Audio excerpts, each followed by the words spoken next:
ಶಂಕರ ಮಠ ಸ್ಥಾಪನೆ ಆಗಿದ್ದು 1997ನೇ ಇಸ್ವಿಯಲ್ಲಿ. ನನ್ನ ತಂದೆ ಗಣೇಶ ಹೆಗಡೆ ಅವರು ಇದನ್ನು ಸ್ಥಾಪನೆ ಮಾಡಬೇಕಾದ್ರೆ ಇದು ಕೇವಲ ಒಂದು ಧಾರ್ಮಿಕ ಆಧ್ಯಾತ್ಮಿಕ ಸಂಸ್ಥೆ ಆಗಬಾರದು, ಜೊತೆಗೆ ಸಾಂಸ್ಕೃತಿಕ ಹಾಗೂ ವಿದ್ಯೆಗೆ ಪೂರಕವಾಗುವಂಥ ಚಟುವಟಿಕೆಯಲ್ಲಿ ನಡಿಬೇಕು ಅಂತ ಅವರ ಆಶಯ ಇತ್ತು. ಅದೇ ರೀತಿ ನಾವು ಆರಂಭದಿಂದನೂ ನಾಟಕ, ಸಂಗೀತ, ಯಕ್ಷಗಾನ ಇದಕ್ಕೆಲ್ಲ ಪ್ರೋತ್ಸಾಹ ಕೊಡ್ತಾ ಬಂದ್ವಿ.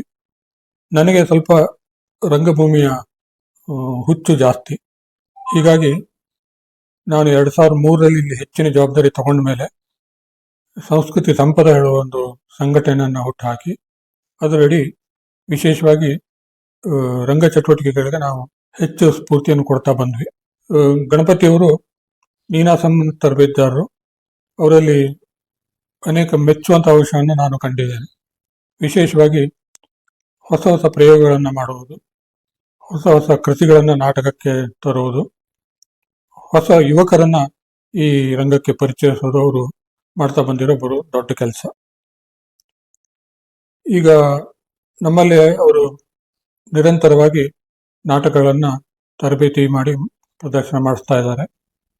ಪ್ರತಿ ಬಾರಿಯೂ ಹೊಸ ಮುಖಗಳನ್ನು ನಾವು ನಾಟಕದಲ್ಲಿ ನೋಡಬಹುದು.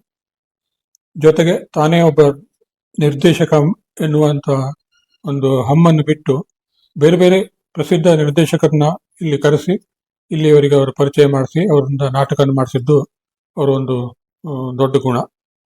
ಹೀಗಾಗಿ ಸ್ವಲ್ಪ ಹೆಚ್ಚಿಗೆ ಅವರಿಗೆ ನಾನು ಪ್ರೋತ್ಸಾಹವನ್ನು ಕೊಡ್ತಾ ಬಂದಿದ್ದೇನೆ. ಅದಕ್ಕೆ ಅವರು ಅರ್ಹರು ಕೂಡ ಹೌದು. ಒಟ್ಟಾರೆ ಸಿದ್ದಾಪುರದಲ್ಲಿ ನಮ್ಮ ಉತ್ತರ ಕನ್ನಡ ಜಿಲ್ಲೆಯಲ್ಲೇ ನಡೆಯೋದಷ್ಟು ರಂಗ ಚಟುವಟಿಕೆಗಳು ನಡೀತಾ ಇರೋದು ನಮಗೆ ತುಂಬ ಹೆಮ್ಮೆ ವಿಷಯ.